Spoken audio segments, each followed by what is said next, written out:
Hi, it's Catherine Morgan. I'm the founder of Point A to Point B Transitions. I'm a career transition expert and business consultant to consultants. And this is Evolving Working with my fabulous co-host, Susan Eckstein. Thank you, Catherine. I'm really excited to be with you again today. For those of you who don't know me, I'm Susan Eckstein. I'm a women's empowerment expert. I'm a workshop facilitator, keynote speaker, and a certified coach. And in a nutshell, I help high-achieving men and women own their personal power so they can stop shrinking and have the confidence to be seen, be heard, and take up space. And today, our guest is my friend, Kristeen Barth. I met Kristeen when she was co-facilitating a 12-week leadership training course with my dear friend Carolyn and 10 Women Strong, and we've stayed in contact after that. And one of the things I am very committed and why I started the Evolving Working podcast is to talk about how we can have a better and healthier relationship with working, because the way we're working isn't working for a lot of people. Consequently, the Great Resignation and the Great Reshuffling. So Kristeen, welcome. Tell us a little bit about your background and the type of coaching you're doing. Yeah, my background. So I started my career in IT, worked with technology teams, leading product teams, and at one point realized I wanted to spend more focus on people instead of systems. So moved into coaching, actually went that way on my own, had decided to do extracurricular work to get trained in coaching, and then slowly navigated my way into leadership development within my organization. So found my way into HR, and that's been super fulfilling to spend time in that space. And I have a coaching business as well, where I support leaders looking to build a healthier relationship with work. So we really focus on finding a job that gives you life versus feeling like it takes your life away, and it's you find yourself resenting the work. And then once you get that wonderful job, whether you create it internally, you look for something that exists internally, or you're going externally, helping leaders not fall back into their old ways, right? So you're the same person, you're just in a new environment, super helpful, but how do you not drop back into those old habits of, hyperachievement, pleasing, all the things. Overworking, no boundaries. Yeah. So love to support leaders in that space and love to spend time in the employee engagement and employee experience area. Well, clearly a lot of work needs to be done on that. What was the last survey I saw? Was 76% of people are not engaged in the work. I think it's actually higher. Yeah, it's wild. And there's so much we can do as individuals. I think we have more power than we even realize, right? The last couple episodes I watched spoke to that as well. Just how much power an individual does have to create change for themselves and to ask for what they want and make something that works for them. Excellent. Susan, what would you love to ask Kristeen? I have a lot of questions, but you got since this morning. Yeah. I mean, the one thing that just comes to mind to sort of open up the discussion is, now it's been a few years in the pandemic. A lot of people's working arrangements have changed, where they used to be going into the office and now they're working from home full time. And I know for me, for the most part, I have worked, I do my own thing. So I've been able to sort of set my own hours. But one of the things that I have noticed, and I've spoken to several other people about, is, we think that when we're working from home, we give ourselves a cutoff time, we shut everything down, we get everything organized for the next day. And then all of a sudden it'll be like 7 o'clock after dinner and you find yourself opening up your email, and then you're pulled back to your desk. And there don't seem to be some of the concrete boundaries that existed before. And people then always feel like they have to be on and responsive. And I'm just curious, from your point of view and the kind of work that you do, how can we start to build back in those boundaries, like you said earlier, where we're in control, we have the power to show up in a certain way, but because everything seems to be somewhat fluid still, that a lot of people are struggling with that. Yeah, I do a lot of work around saboteurs and sort of what are the inner critics, what are the driving, narratives that feed into that. So if, overwork comes from fear of not achieving something, right? So we dig into what is a hyperachiever, and some of the antidotes to that are, building up your own sense of self-worth, right? So we talk through a lot of that. I've also noticed a lot of pleasers in the work that I'm doing. So I'm looking to take care of everyone else, and I don't take care of myself, or I'm always last. And oftentimes with pleasers, what's unique about them too is no one really asked them to do that thing. They just set out and did it. And so they don't get the credit that they want, or the appreciation, right, that they want for the work that they're doing. And so looking to understand that and then unwind those and build up muscles around self-empathy, around curiosity, just having a more clear mind. So in practical terms then, Susan, if somebody came to me and said, I'm not logging off before 7 or 8 o'clock, or I'm skipping dinners, or I'm, it's very easy at home to eat at my desk, right? And just, so then, okay, what is it that you want? Where is that coming from? What's the fear? Oftentimes there's a fear behind that. What's that fear? I'm gonna get fired. If I don't do it, I'm gonna get fired. Everybody else is on. I want to get promoted. And so how do I get promoted? Well, I'm looking at everybody else that I work with who's, emailing at night, who's eating on Zoom, who's doing all these things. And so I subscribe to that too, thinking that's going to get me ahead, right? Also looking at what is it that really makes you happy, right? Is that promotion? Is that recognition externally the thing that's going to make you happy, or do you need to build that within yourself, right? And build up that. That's a big one. Not enoughness, striving, pushing, posturing, pleasing, because you personally don't feel like you're enough. You two are certified coaches. I'm not. I just play one on TV. But that is a big driver of a lot of the problems.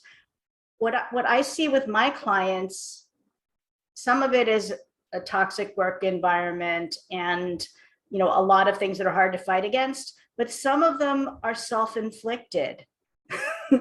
Especially with entrepreneurs. They're all upset that they're not going to be able to hit this deadline or do this thing, and I'm like, well, who set the deadline?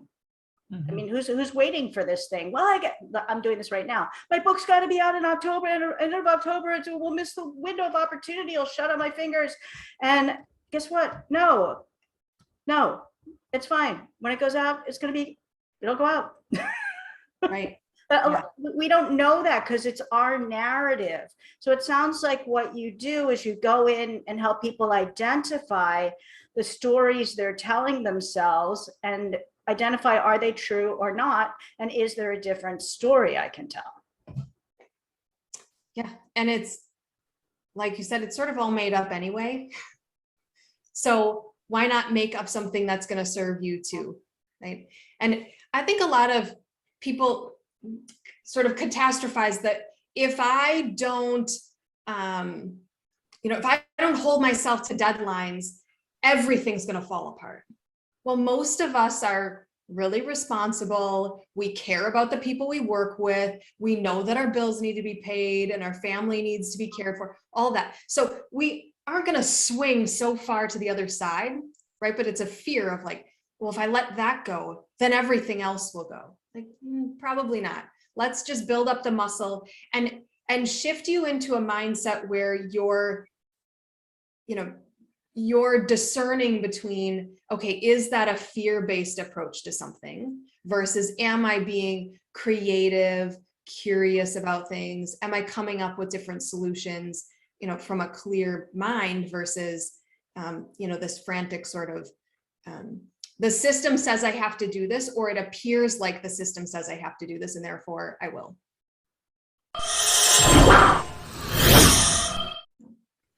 I love what you just said, but I have to say that I know so many people who have operated that way their entire career, and it might be affecting their health or their inability to sleep, or they just are struggling at work because there's just so much going on and they're not able to set the boundary. How do you help somebody who's in that sort of underlying chaotic space be able to take a step back and look at it from a different point of view without criticizing themselves and, basically shooting all over themselves, saying, this is what I should do, or this is what I should not have done? How do you help people? Because I know that there's a ton of people out there who are in that space and say, this all sounds great, but I feel like I'm too far gone. 2 people on my team quit last week. The workload hasn't shifted. We have a deliverable due in 6 weeks. You must hear this. Yeah, for sure. I've felt it. I've said it myself, right? And I'll say it again, right? It's an ongoing practice, but I think, what you said, Susan, that's great, is how do you step back and look at this, right? And one of the beautiful things about working with a coach or any partner that can distance themselves from the situation a bit, a therapist, all of these great resources we have, is to, sit beside them and say, let's take a look at this situation together, right? It's not about criticizing someone's approach to something. You did the best you could with the tools you had at the moment you made those choices. I am so against wronging someone. What is right and wrong? I don't even know. I could get into a conversation about that because I think it's very nebulous, and it's in, what's right and wrong for yourself, and that's it. And so looking at a situation together in a space of, I'm not here to criticize. I'm here because you're coming to me to say you need something different. Something's not working for you. Let's take a look at what you're doing, and then let's discuss what risks you're willing to take. Ooh. Everything we do is about risk reward, right? So someone might be saying, well, I can't do that because I'm afraid I'm gonna get fired. You might. That I can't say whether that's going to happen or not. I don't know your organization. So what are you willing to do? What steps are you willing to take, right? And this is everything from, some people are like, I'm going to quit. I don't have a job. I can't do this. My health is on the line. I did that. Right? That is, wild action to support yourself and what's needed in that moment, right? And I'm guessing that wasn't a rash decision. Oh, I just, one day decided you were going to, swipe your desk clean and walk out. But for others, it's, slowly building up that muscle and the confidence that they can ask for what they want and they can design a life that works for them. So it just depends on the situation. One thing, oh, go ahead. Oh, I was just going to say what you just reminded me. I guess it was last year, I had a client who was struggling with boundaries with her boss and her colleagues. And she was saying that she would get up in the morning, 6 o'clock, and her boss got up earlier than she did and would text her. And she was trying to figure out, okay, I can't be responding to texts, literally pick up my phone in bed, looking and responding to my boss. There's no boundaries there. That means that he can text me whenever. And being willing, like you said, risk versus reward, what we ended up doing was she made a hard line that I will respond at 8 a.m. And she was really worried about it, but she felt like she had to train her boss. And then what happened over time, he never said, how come you didn't respond to my texts? But what he did do was, he didn't text her as early, but it was like she was training him. This was my boundary. I will respond at 8 a.m. But she was scared to death over the thought of actually doing that for herself. But in the end, that risk, it worked out very well for her. But it was her willingness to stand up for herself and say, I can't be on call 24/7 when he needs me over things that aren't urgent. That's a great example, and at all the first time I've heard that. I had a crazy partner when I was at KPMG 20 years ago who used to email us at 2 a.m. and expected responses. I got taken off a project because I was sleeping. I, like that woman, responded by 8 a.m., which was a reasonable time, and he found that unacceptable. Oh, well. Yeah. Yeah. And Susan, I have had an experience myself, probably many, but one that sticks out for me, where I kept asking for permission to set a boundary. And it was not explicitly being declined, but it was, and I just kept asking, but you can't do this to me. You can't do this to me. And nothing was happening. And it was actually my therapist who had said, so enough asking, just do it.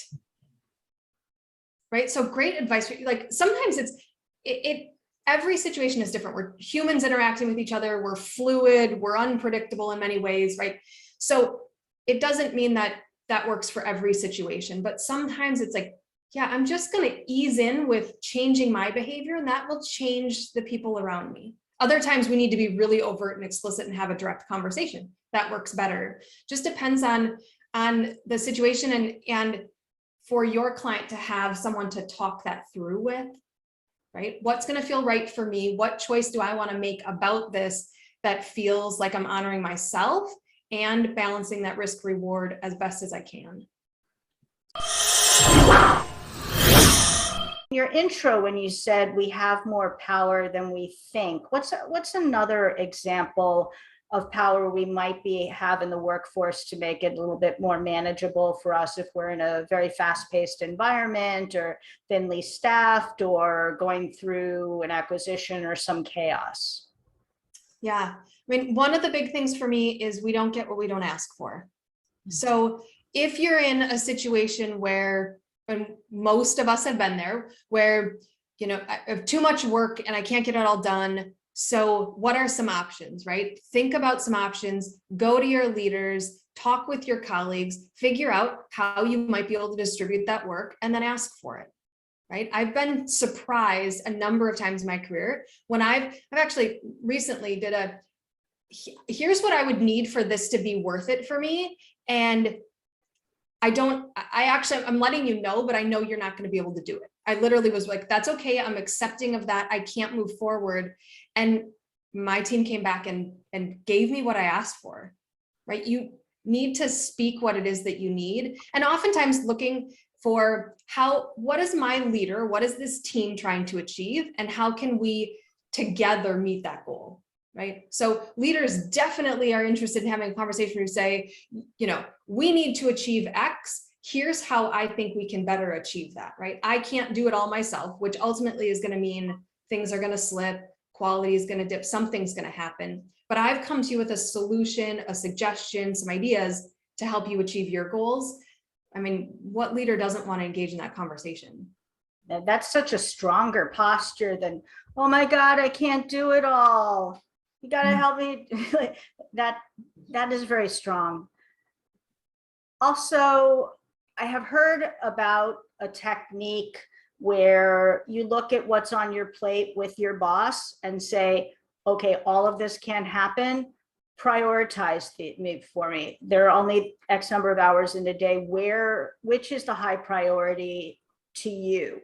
How do I allocate my time? And you let the manager who's doing a ton of different things really see what's on your plate and help you figure out what can get done, or what's valuable to get done. Like, what can we move forward? Where do you want me to spend my time? Because the thing that's easier or more interesting to me, or whatever metric you would think, may or may not be what your boss is being measured on or cares most about. There may be some objectives from senior leadership that you weren't privy to. What would you say to people? Yeah. Years ago, during my very first Agile Scrum implementation, we got leaders into a room every 2 weeks and we did sprint planning. And what was powerful about that, you mentioned it, Catherine, is seeing what's on your plate. It is very different to walk into a conversation and say, I've got these 10 things, and you read them off and they're in the air. But during this Scrum planning process, it was, we've got room for 10 stories. Which 10 would you like? If you want that 11th one, you have to pick one above it. Falls off. Right. But the visual part of that. So I think really key to this is actually, put a document together, write it on a whiteboard, whatever that might be, but put it in front of leaders so they can like really, really get that this is all that fits. And yeah, I love that, because so many times we have this, perception of this is what needs to get done, or the 11th and 12th things still need to get done. And I've oftentimes had leaders say, oh my gosh, I wish you would have come to me for help. Or now I have the information I need to go get budget for a part-time resource or a consultant or a temp or something. Yeah, exactly. What are you seeing with your clients? I know you do some executive coaching as well, Susan.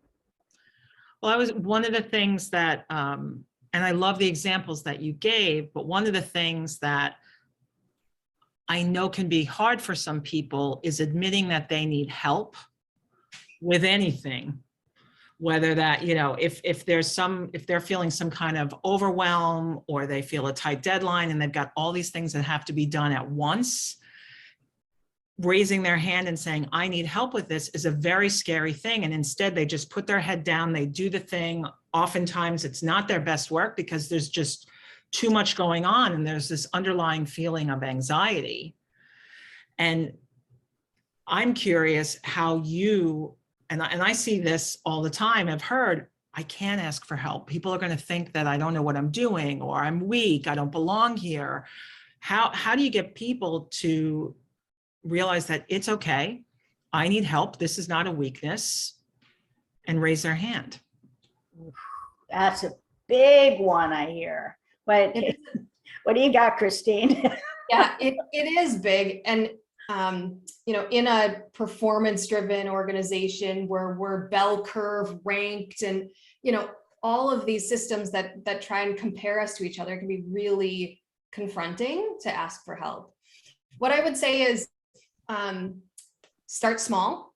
That's an option, right? You don't have to, and you don't have to present it in a way that is, I don't know what I'm doing. Mm-hmm. Right? Because that's probably not even remotely true. Right. So I think a lot of times when I ask for help, it's here's what I do know, here's some suggestions, here's where, and here's what I need from you. Right. Very different from, oh my gosh, I'm overwhelmed, I can't do this. And then you just hand over a bucket of work to someone else and cry uncle. So there's a way to come into that to say, I do know what I'm doing. You gave me this work because you trust me. No leader gives work to somebody with a thought that, oh, this is probably going to fail. So they gave it to you for a reason. They trust you. Go in, remind yourself that you have successes behind you. And here's what I need from you. And it is our job as leaders to help remove those roadblocks and to help people be successful. And in this current work environment, we can't afford to have more people quitting. So I'd much rather hear about this now than when you say, I just had to call it quits and move to a different organization and start fresh. Ooh, now that's a compelling reason. Yeah. Like, I want to know long before your heart has left this job that things are challenging. But if that feels really, really tough for you, find examples in your past where you've asked for help and it's gone well. Remind yourself of those, and then start small. You don't have to ask for everything at once, but just, hey, I need help on this. How did that go? Oh, that went well. Okay, great. And then build up that muscle, because that's how we get confidence, right? We get confidence by doing, not by planning or thinking or talking with someone else about it. We really get it from taking action. And I always joke, help is a 4-letter word, but not that kind. Yeah.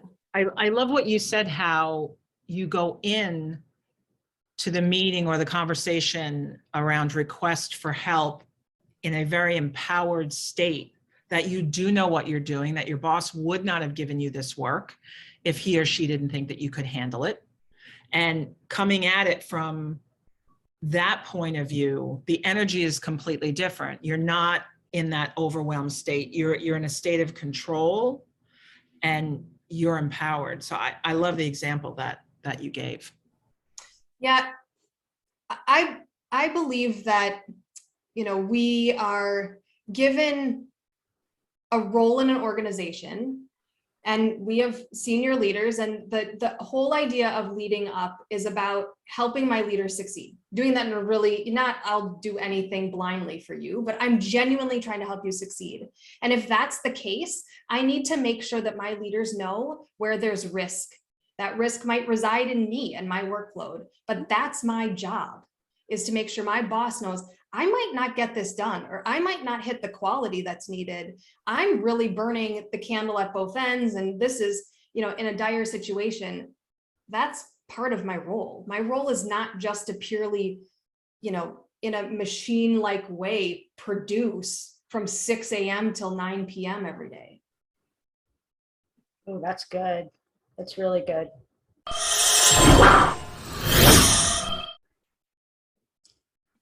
When you talk about having people have a healthy relationship to work, is it,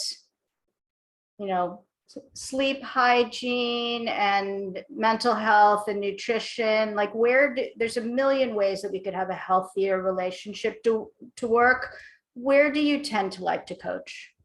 Yeah, I tend to think about how much of your time is spent in negative emotions versus positive emotions. Now, I don't particularly just prescribe to like anger is negative or anything like that, but in terms of, am I generating a lot of negative emotions, fear, shame, guilt?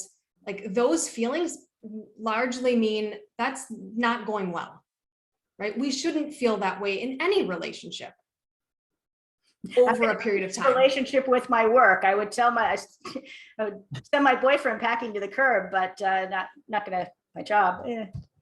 It's interesting at times to see how we allow our jobs to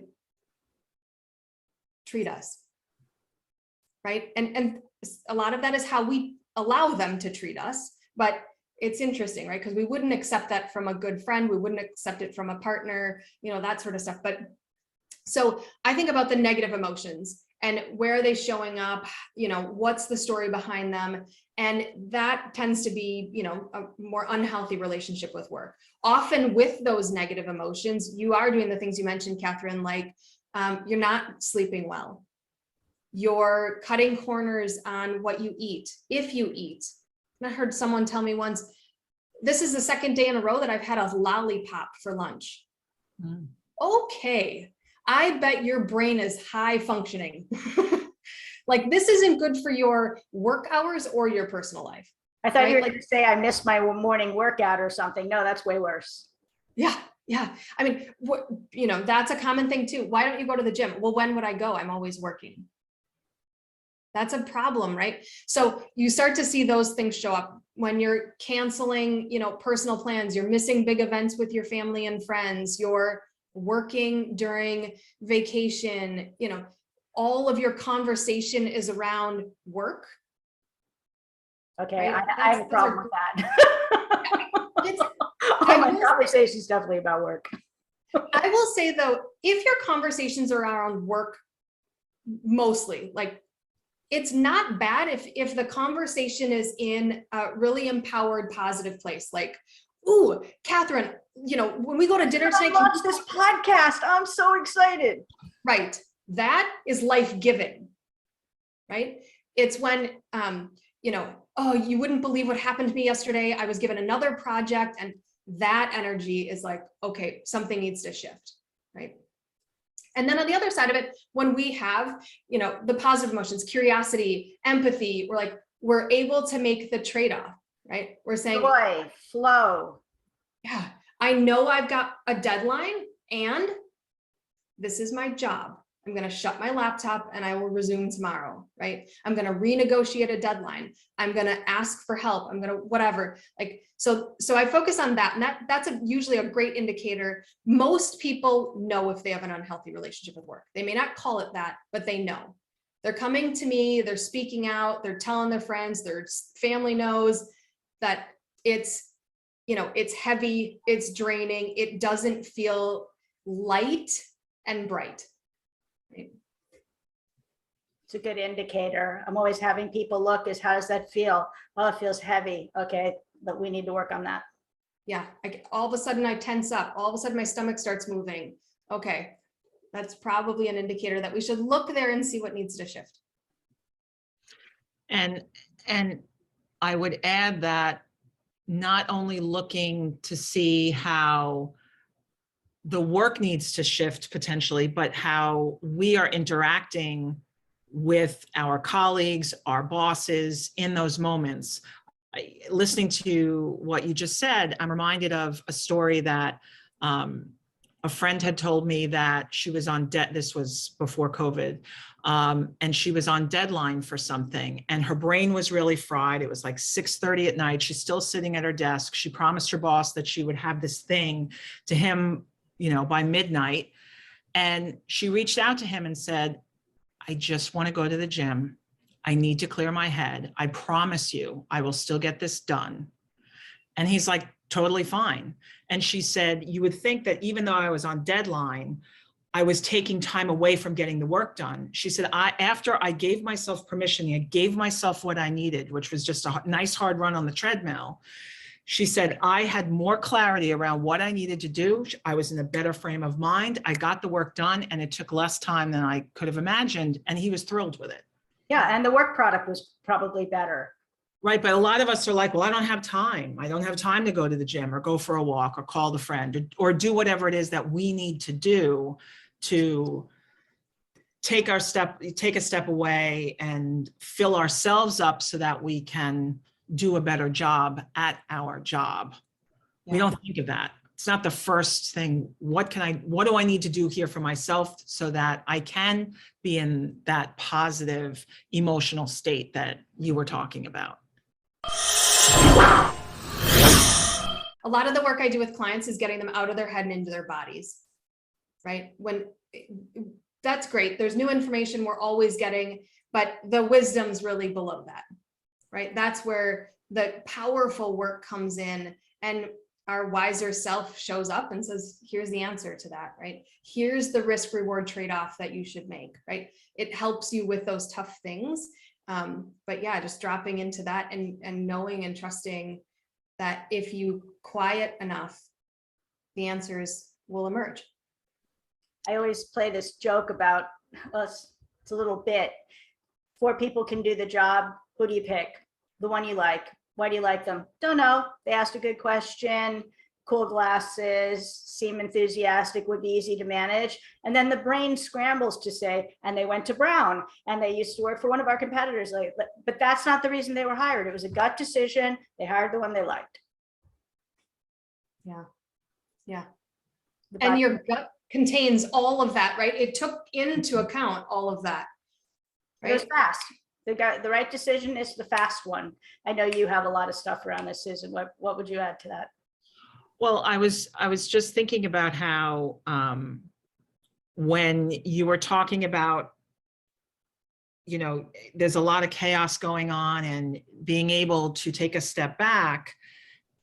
Often when you take a step back, and regardless of what it could mean for you, whether that's exercise, whether that's just going out for a walk, whether that's go sitting in nature or meditating, often the answers come. We know what we need to do when you're doing something completely different. So it's like what you said earlier, Kristeen, that the answer isn't going to come if you're staring at that presentation longer. The answer is going to come when you take a step away and you say, I'm going to go read a book that I really love, a fiction novel. I'm going to read it. And while you're reading it, it's like, boom, and there it comes in.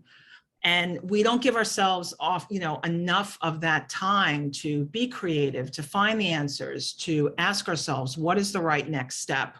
Because so many of us are just stuck in all of the doing instead of taking a step back and going, okay, what resonates with me? What feels right for me? What really makes my stomach just go in knots? and listen to what our body is willing to tell us in those moments, instead of just looking for all of these other things. I think we just need to be willing to trust our gut more and take ourselves out of situations so we can have more of the 70,000-foot view of what's the right next step, what do I need to do for myself in this moment, and then give ourselves permission to actually do what our body and our mind is telling us we need to do. Exactly, because we get on that hamster wheel where they're like busy, doing. Because when people come to me, something's imploded, they've quit, they've gotten laid off, somebody died, something happened, and that's all they can see. They're mean like, what? I don't have to do this? What? I could actually take a month off? What? I could actually like go away on a vacation? What? Woman came to me, she started this new job, she was really excited, company got reorged and she got reorged out. Okay. And I said, why don't you just go to Europe for a month? And she goes, funny you should say that. I booked some tickets because that was the right decision. Like she could, her kids were out of school and she could afford to do this. And that was her right decision. But the woman I worked with previously to get her into that job would never have considered that an option. Oh, no, I have to be working. I have to be making this much money. I have to be, it has to be this step up into this industry and this type of role with this executive team. And she's like, nah, I'm going to Europe for a month, then I'm going to come back and I'll find the right thing. Yeah. One of the big resistors to that, space and quiet is, then I have to feel things. Mm-hmm. Ooh, yep. She went there. So because I experienced that myself. If I just keep doing, then I don't have to address any of the things going on inside me. That is uncomfortable. It's gonna, my intuition is gonna give me information about a choice I should make that's going to move me into a place of discomfort, because it is a wiser self wanting to change the trajectory. And so that's unfamiliar and uncomfortable. And so if I just keep doing the same thing, even if that brings about a negative result, it's familiar. So I'll go back to the familiar, even if it's hard, because I know it. And it's just a tendency. Okay, so the chronic overworker in one company is tired of overworking, goes into a new company, and their habit is overworking. And then they come to you and say, I'm doing the same thing in this new company. Yeah, great. So then I'm probably leaning more towards bigger action. So Susan, we talked about, we could step into some change and ease our way in. If it's the beginning of a relationship, I advocate for bigger moves. This is the time to set the foundation with the new relationships you're building. Don't start working 10-hour days. Like, no, you go to whatever feels right for you. And that is individualized. So whatever is the right number for you. So if I'm going to work no more than 8 or 9 hours a day, great. But you set that boundary right away. So we try and adjust that, immediately. And then talk about who is it that you want to be in this new season. Get really clear on who that is. What other parts of your life do you want to experience that you set aside in that past season, right? And that you were dreaming about, which is why you went for this new job, because you were going to finally, train for that half marathon or spend time with your kids in the morning before they went to school or whatever that is. Like, don't let go of that dream. Know that and trust that you can have all of that. Sometimes we don't even believe we have a right to ask for it, or, who do I think I am to be able to do all of these things? Or it even could be possible. Right.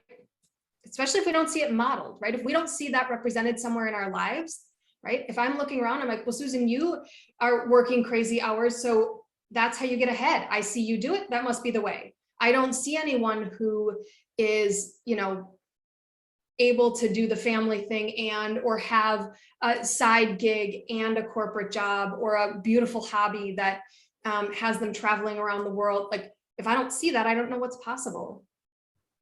Well, it's like what you said earlier. It's having the curious mindset.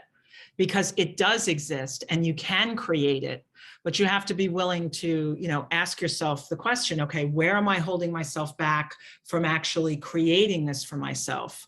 Like you said earlier, it's hard for us to feel, to get those signals that you may not be happy in the job that you're in. And it's very scary at the possibility of leaving and going somewhere else. But because you're familiar with the pain and that the negative emotions and the possibly dysfunctional dynamic that you have at work, you tend to stay there. As uncomfortable as you are there, it's more scary and uncomfortable to actually make the leap and make the change. But if you say to yourself, I want to design my life in this way. I want to have this kind of work-life balance, or I want to have this kind of a relationship with work, this kind of relationship with my family, and saying, okay, I know this is possible.